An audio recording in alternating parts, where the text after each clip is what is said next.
In the silent wilderness of the Egyptian desert, centuries ago, a strange movement began to stir. Men and women, scholars, soldiers, and wanderers, left behind the noise of civilization, retreating into the desolate sands. The world called them mad, but they were searching for something the cities could not offer: the living presence of God. They became known as the Desert Fathers, mystics, ascetics, and sages who believed that true enlightenment was not found in temples of stone, but in the temple of the soul. Out there, surrounded by silence and sun-scorched sand, they uncovered secrets that most of the world has forgotten, or perhaps was never meant to know. Because what they discovered was not mere religion, it was transformation. They spoke of an inner fire that could burn away illusion, of a divine silence where the voice of eternity could finally be heard. Their words, whispered from the caves of Egypt to the monasteries of Sinai, held keys to a form of Christianity that was less about worship and more about awakening. But these teachings over time were buried, wrapped in allegory, filtered through dogma, and hidden behind the walls of orthodoxy. Only fragments survived: cryptic sayings, mystical parables, and the writings of later Christian mystics like Meister Eckhart, St. John of the Cross, and the anonymous author of The Cloud of Unknowing. Today, we stand on the edge of rediscovery.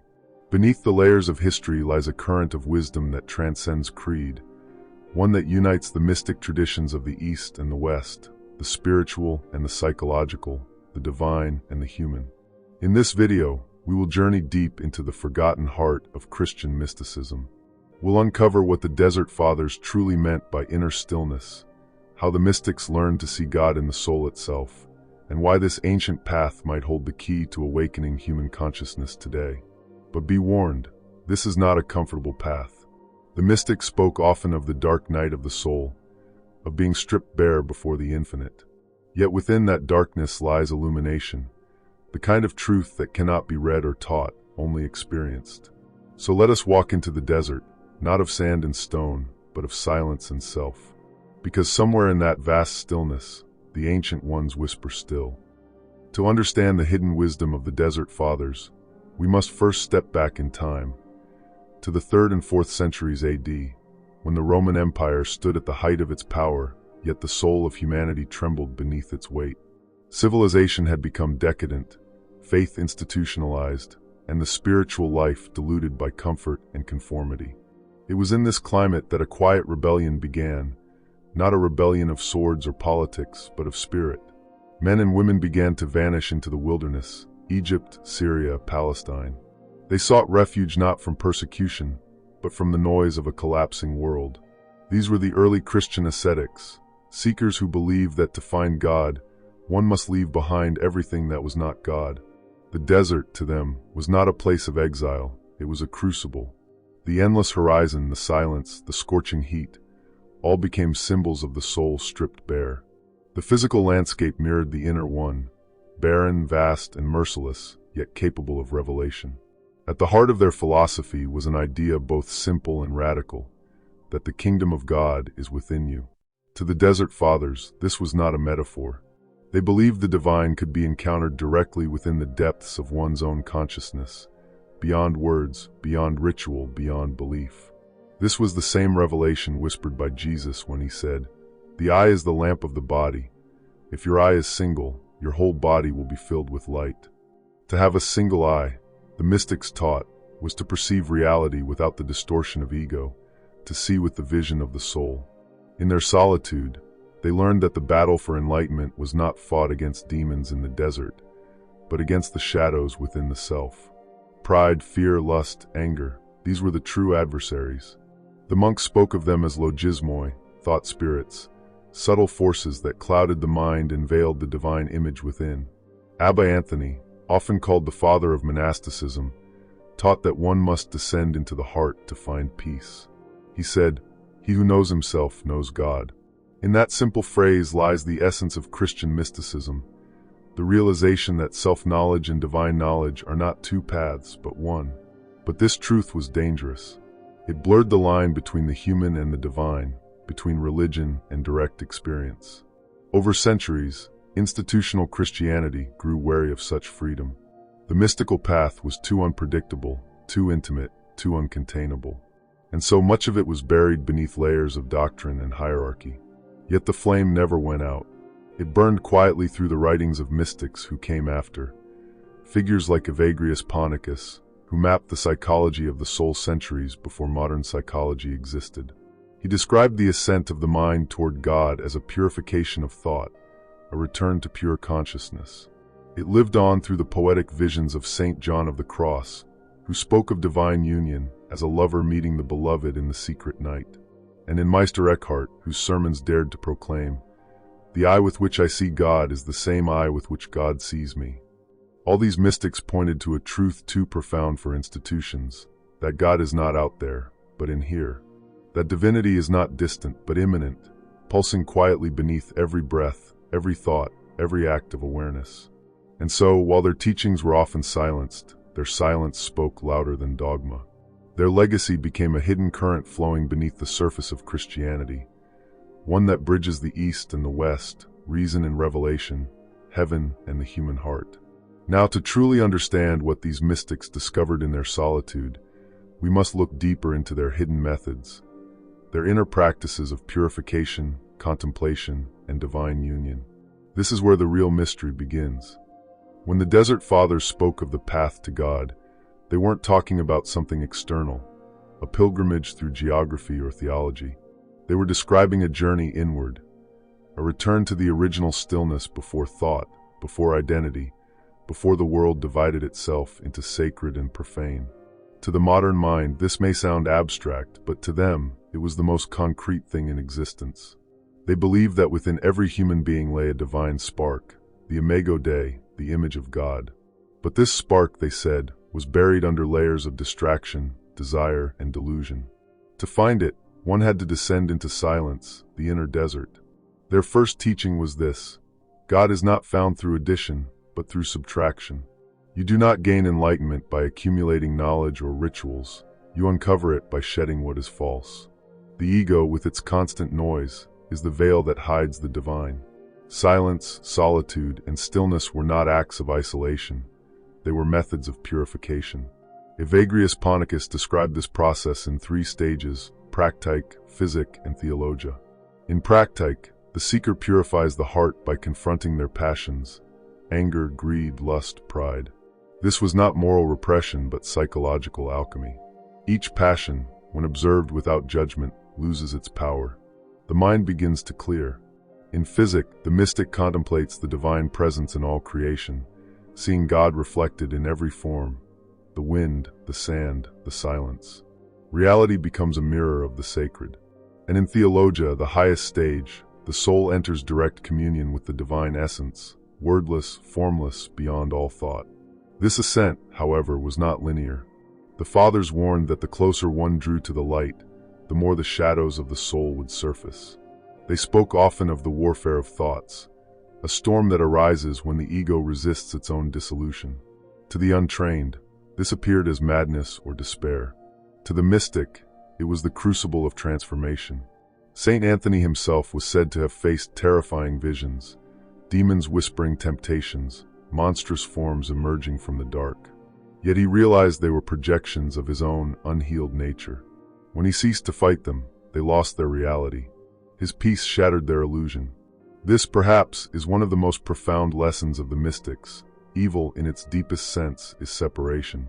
It is the mind divided against itself, the illusion that we are apart from God, from others, from being itself. Salvation, then, is not escape from the world but reintegration with it, a return to wholeness.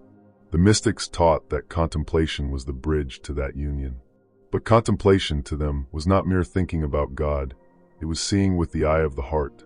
The Greek Fathers called this theoria, a state of direct perception where the veil of appearances lifts and one sees reality as it truly is, radiant, unified, alive with divine presence.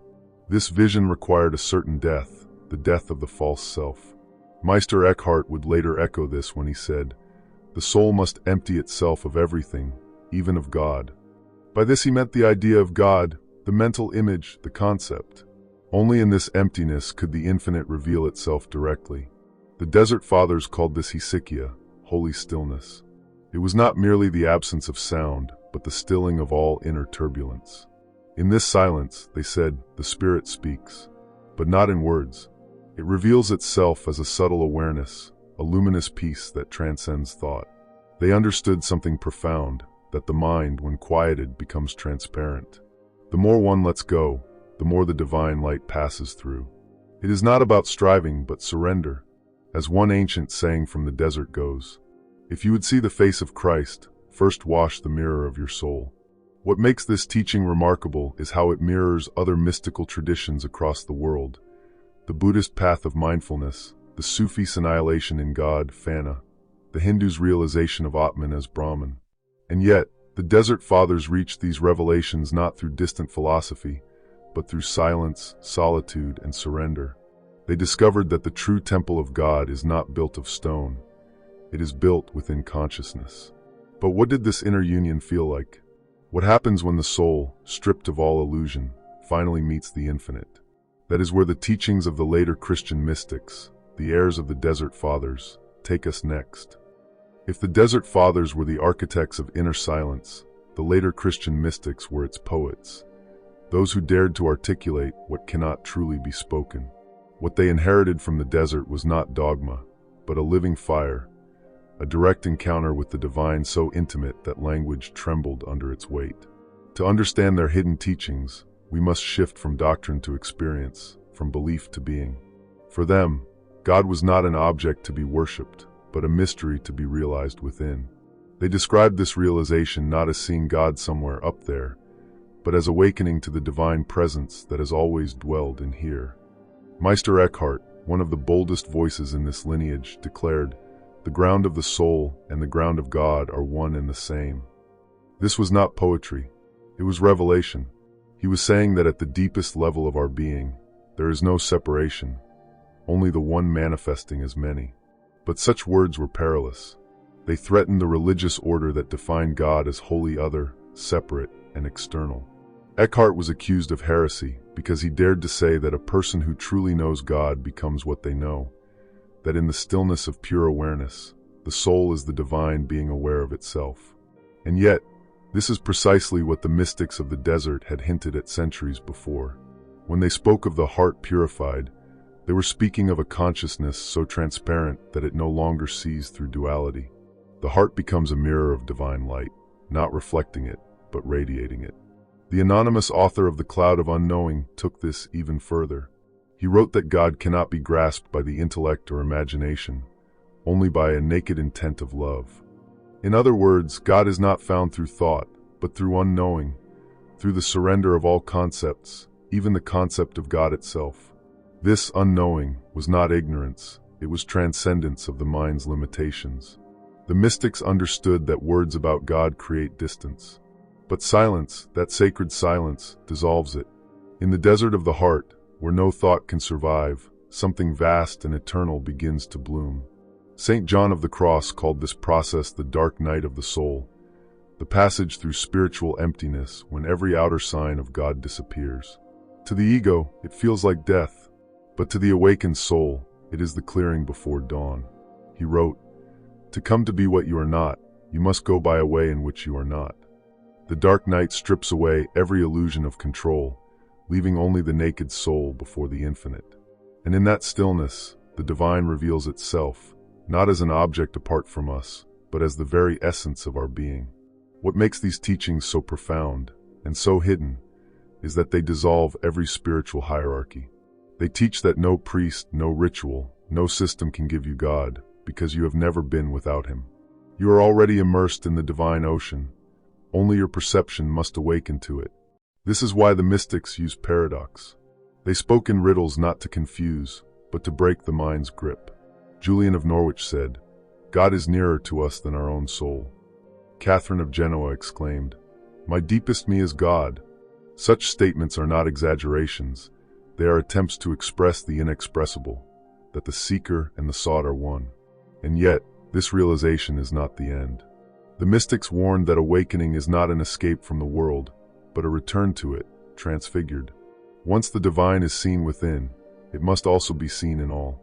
The mystic walks through the world not as an ascetic in exile, but as one who recognizes every moment, every person, as the face of God.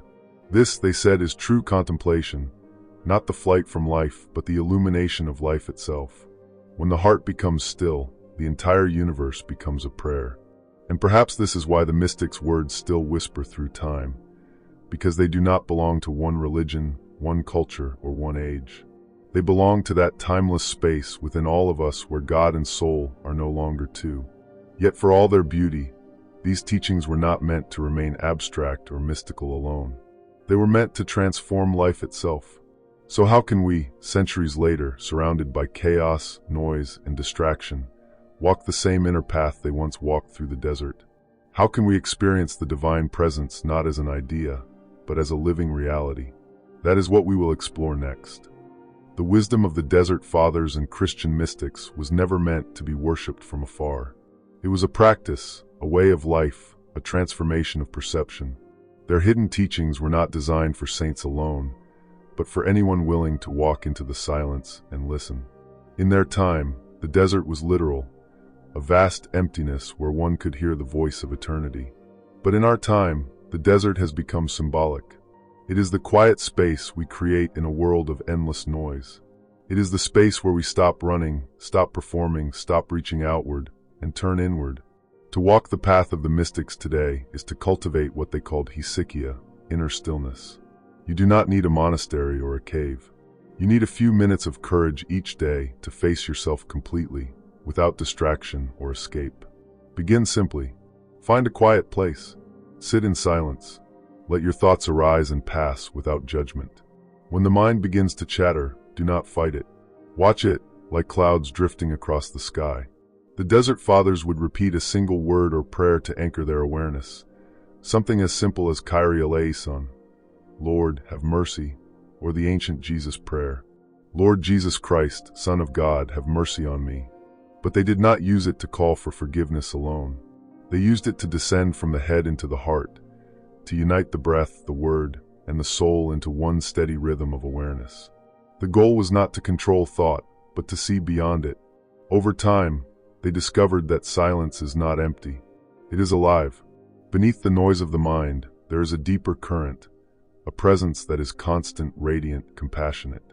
That presence, they said, is God. Evagrius wrote, "If you are a theologian, you truly pray, and if you truly pray, you are a theologian." He did not mean theologian as a scholar of texts, but as one who knows God through experience. The act of true prayer is not speaking. It is becoming still enough to listen. This practice, over time, begins to transform the way you see the world. The mystics taught that when the heart becomes silent, perception changes. You begin to see divinity everywhere, not as an idea, but as a living truth. The tree outside your window, the face of a stranger, the rhythm of your own breathing, all begin to shimmer with the same sacred light. But this path also demands honesty. Silence will not only reveal the divine, it will reveal you. All the hidden fears, desires, and wounds that lie beneath the surface of your life will rise into awareness. The Desert Fathers called this the war of thoughts. Modern psychology might call it shadow work. Either way, it is the same process, the unveiling of what stands between you and your truest self. When this happens, remember, it is not failure. It is purification. As St. John Cassian wrote, the soul must first be cleansed of what is contrary to God before it can be filled with Him. Each emotion, each fear, each thought, when observed without judgment, loses its grip. The light that was once buried beneath begins to shine through. You can deepen this process through what the mystics called contemplative reading, taking a sacred text and reading it not for information, but for revelation. Choose a passage, from scripture, from the Psalms, or from the words of the mystics themselves. Read it slowly. Allow one phrase to echo within you. Don't analyze it. Let it speak to you in silence. This practice, known as Lectio Divina, is a way of listening with the soul rather than the intellect. And above all, practice stillness in the midst of the ordinary. When you eat, be present. When you speak, speak from the heart. When you breathe, be aware that the same spirit that filled the mystics fills you. The more you bring awareness into daily life, the more you begin to realize what the mystics knew, that there is no separation between the sacred and the mundane. Every moment, no matter how small, can be a doorway to the infinite. To live as a mystic today does not mean to withdraw from the world, but to see through it. It means walking through your day as though every sound, every face, every breath is the voice of God whispering, "I am here." When silence becomes your prayer and awareness your sanctuary, you begin to live from the same consciousness that moved through the Desert Fathers, the consciousness that knows that God is not distant, but closer than your own heartbeat. The wisdom of the Desert Fathers and Christian mystics was never about escaping life. It was about awakening within it. They withdrew into silence not to abandon the world, but to remember what the world had forgotten, that the divine is not confined to heaven, to churches, or to words on a page. It is the pulse of existence itself, the stillness behind all movement, the awareness behind all thought, the love that breathes through all things. The mystics were not trying to create a new religion. They were trying to remember an ancient truth, one that had always been hidden in plain sight. That God is not something to seek, but something to see. And that seeing requires nothing more than stripping away the noise that keeps you from what you already are. The Desert Fathers said, if you would know your Creator, first become fully human. They understood that enlightenment was not the rejection of humanity, but its fulfillment, a flowering of the divine seed planted within every soul. To know God is to know yourself. To love God is to love the world. Their legacy still calls to us, not from distant monasteries, but from within the quiet spaces of our own hearts.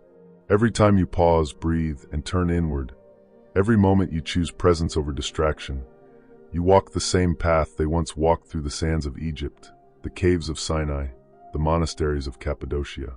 And perhaps that is the hidden message they left behind, that the desert was never about geography.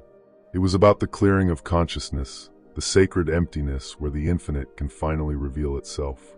In a world drowning in noise, their message is more urgent than ever. Withdraw into the silence. Face yourself honestly. Let go of everything that is not real.